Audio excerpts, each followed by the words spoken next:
Last year, for those of you who were attending CHINICT, we had the pleasure to welcome the co-founder of Facebook, Eduardo Salomé. This year, we have the pleasure to welcome another super high-profile entrepreneur who's been a serial successful entrepreneur who's creating different businesses who have basically put a revolution in the social gaming industry. I could even say that they have created the social gaming industry. So it is my pleasure to welcome now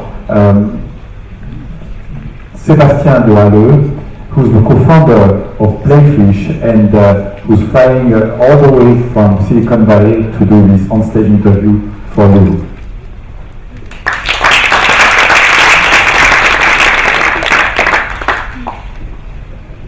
Thank you, Frank.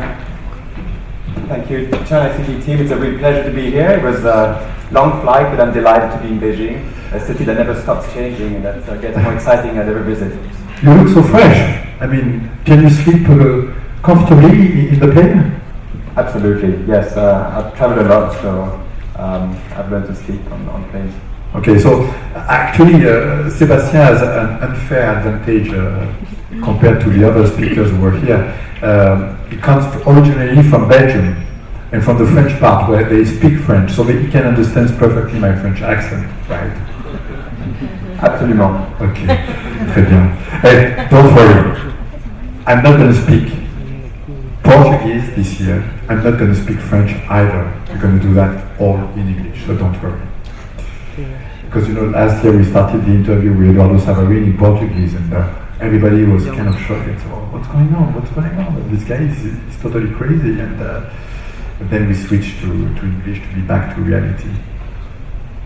So, Sebastien, as I was saying while I was introducing you, you are the co-founder of Playfish, and Playfish was definitely a game changer in the gaming space, because you guys have created a new industry that the so-called social gaming space. So how did this adventure started, and could you please elaborate a little bit on this incredible story and incredible journey of yours? Yes, so Playfish was started in October 2007 by a team of 4, and this team had been working together for a long time before that. We started in the early 2000s with mobile games. This was J2ME and Brew games on early black and white handsets. As a matter of fact, I was in China in 2003 meeting with a small company in Shenzhen who is now become Tencent. So it's great to see the amazing growth there. But when we started games on mobile phones, the reason why we started this was that we are convinced that most people would play games if only they had the chance to. And yet only a small proportion of people in the world play games. So our mission was, how can we design games for non-gamers? And we thought that mobile phones, specifically programmable mobile phones, might be a way. Fast forward to 2007, there are many more mobile phones than we ever anticipated, but much fewer people playing games. This was pre-iPhone. It was very hard to download games from the mobile operator deck. And then in 2007, something amazing happened. Facebook launched their public API that allowed for the first time programmatically developers like us to access your friend networks. And so Playfish was started as an experiment. We thought that Facebook and other social networks would become the largest new gaming platform. So we designed this one game, and it was called Who Has the Biggest Brain? And you would take a test, and it would give you, it would check your memory, your math, your reasoning ability, and would give you an IQ score. And then would share with your friends and ask your friends whether they can beat that score. Friendly competition. And we sent it to 100 friends in December 2007. And the whole point of the game is to invite your other friends to play with you. 100 friends, just 100. 100. We didn't tell anyone we launched the company. When we came back in... Nobody was publishing any games on Facebook at the time. It was just the beginning, right? That's right. This was the first full-screen flash game. It had a Nintendo Wii type quality to it. It was very polished, but very simple. In January, we had 100,000 people playing this game. And by February, we had 1 million people play that game. And so we knew that this concept of social gaming, which is now called social gaming, playing with your friends, when the fun doesn't come from the game so much, but comes from the interaction with your friends, was going to be a revolution, and it was ultimately going to be one of the vectors that allows you to reach many more gamers than was ever possible before. Playfish was not your first company. Before Playfish, there was another company, right? That's right, yes. We started Macrospace, which was the mobile game company alluded to, which was one of the very first companies in the world to provision over-the-air download as games onto mobile handsets. Which went IPO in 2000. Which we IPO'd as Glue Mobile in March 2007 on the Nasdaq. That's right. Could you please tell us about this experience also? The mobile game experience was a tremendous experience. For the first time, games which were beforehand only in 3 markets, US, UK and Japan on the console side, and which represented $50 billion industry, started to move and become completely global. I came, as I mentioned, to China, but to 140 other countries, and we had a distribution which was unparalleled at the time.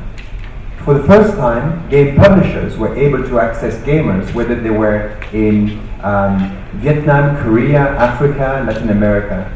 And the content challenge became completely different. How do you design a game that has global appeal? So there were tie-ins with television, for example. Macrospace, the company that we started, created a game called Who Wants to Be a Millionaire, which was on TV in many, many places. They made a famous movie about it. And so it was a revolution to be able to play this game, which you could download for a few dollars on your phone and play it wherever you were. But these were still very early stages for this casual gaming wave and mobile wave, because it was pre-iPhone, it was very, very fragmented market, all the devices, different screens, different buttons, and ultimately it was an isolated experience. You play on your own, on your phone, and you couldn't involve your friend in that activity. And so that's the big shift that happened in 2007 with the advent of social network as a platform, is that whether it's social games on the web or now social games on mobile, now the whole concept of what is a gamer has changed forever. And most people will admit that they play games, not because they like the game, but because they like the social interaction. So, Playfish, after that you created Playfish. As you were saying, Playfish was almost an instant success, because within 2 years or so, you went from 0 to 300 million users. So that's 60 Yes. million monthly active users all around the world. This was beyond the wildest dreams. Yeah, I'm more materialistic actually. What I meant is that you went from 0 to a few hundreds of millions of dollars because you got acquired by Electronic Arts, right? That's right. So Electronic Arts bought our company in November 2009 for 400 million. So it was the first large acquisition in the social gaming space, which up until then was up in the air as to, is this real? Is this really challenging the video game industry, which was, 50 billion, very established, and many people were not taking social games seriously because they didn't look like games. People could not believe that those were, going to be money-making games and compelling experiences. Now, because those games I have to add were free and distributed on a freemium basis, and only our users were paying us only to buy virtual goods inside the games. But in 2 years, EA was the first to buy a social game company, Playfish, followed by several others, followed by the Zynga IPO, and followed by many successful deployment in that space, to the point where these days no one talks about social games anymore. Games are social, whatever they are. But this success was no miracle. I mean, it was actually not a 2-year success. It was a 6-7 year.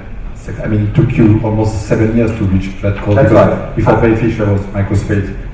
It's easy for anyone who's an entrepreneur to only focus on the success point of a company. I think most entrepreneurs realize that it's often a long journey And in our case, it took a first company, Microspace, and then the second company, Playfish, to really achieve a vision. And the vision was quite simple, was to bring games to non-gamers.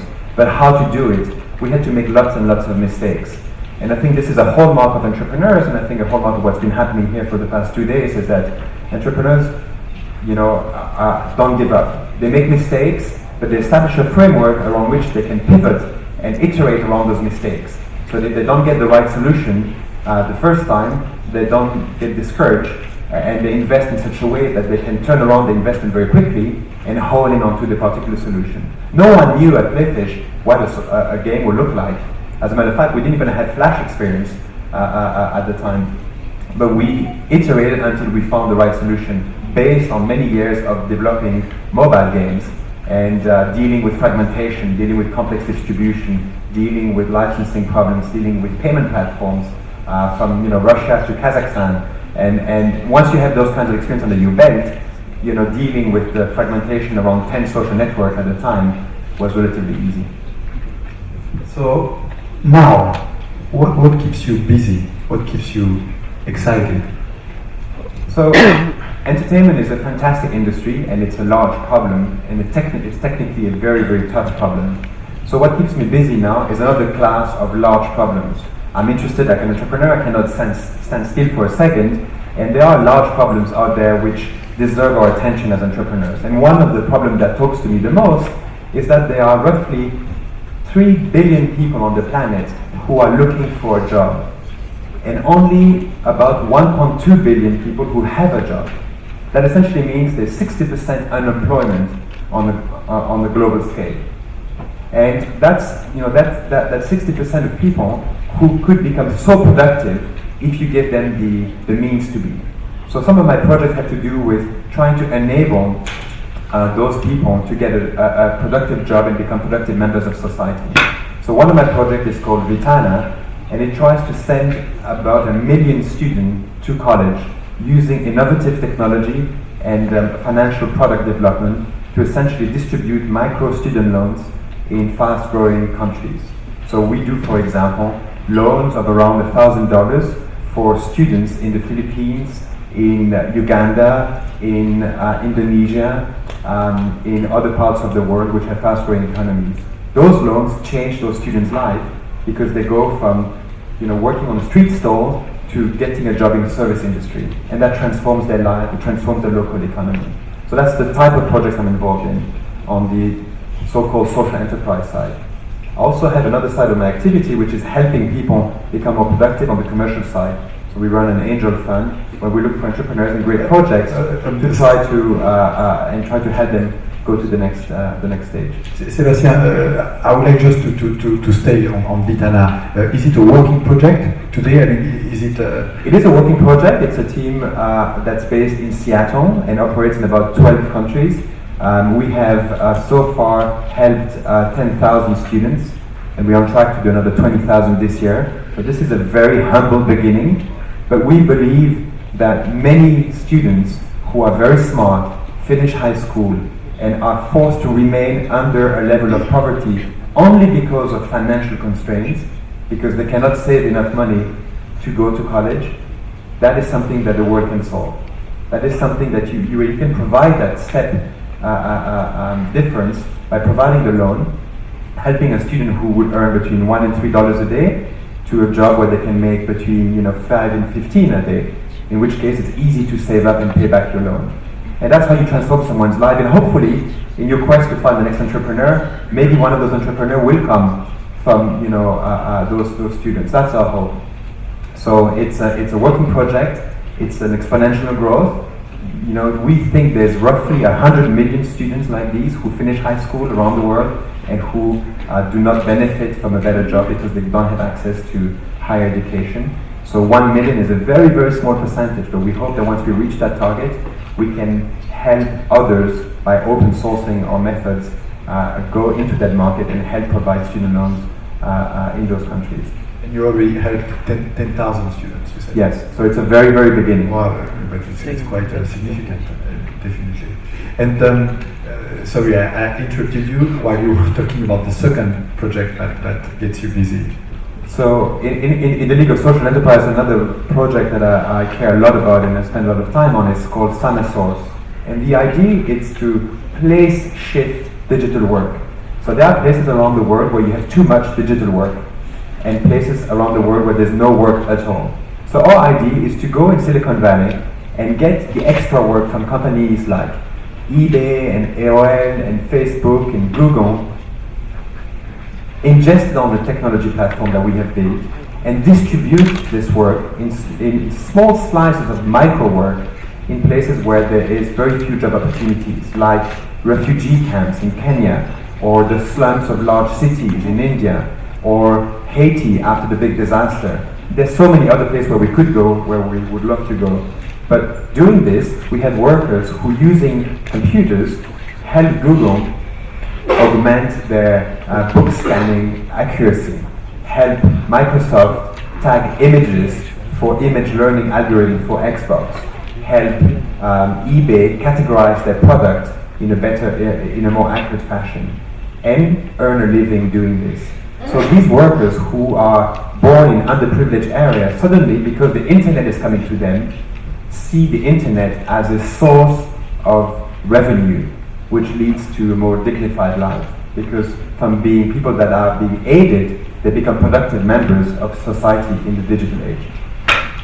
I understand you've been also quite active in investing time and money in new education system. Could you share some thoughts about that with us? I think that one of the problem, in this access to a better life that every country faces is how to educate the next generation of leaders. How do you make a leader? What kind of school should you go to? What should you study? What diploma should you get? Silicon Valley spends a lot of time on these issues, and obviously having a technology bias, there's a lot of so-called edutech, the MOOCs, the online academy, like the Khan Academy, etc. What I try to focus on with a group called United World College is how to bring all those different components together to create a curriculum for students from around the world to become agents of change and to become the leaders of tomorrow. There are 12 campuses around the United World College movement, and I work on the US campus. There's one in Hong Kong, there's one in Singapore, in Africa, in Italy, in the UK, in Costa Rica, all around the world. And we select students from 140 countries and bring them this curriculum, which is better known. UWC, or United World College, is not very well known, but it's better known for what it has incubated over the past 30 years, which is the International Baccalaureate Program, which represents one of the best certificates that a student can get in international education around the world. There's about 14,000 schools that offer the IB program today. And that was an educational program that was incubated in its early stage inside the UWC movement. It's quite impressive because basically you guys are pretty exhaustive from a geographic standpoint. You go absolutely everywhere to find these new leaders, right? That's right. We have students from China, we have students from Syria during the Civil War, we have students from every country in Africa. And what we try to recreate are the tension points around the world. It's a known fact that there are tensions between Pakistan and India, between Israel and Palestine, between Bolivia and Colombia, or between the two sides of Belgium, north and south.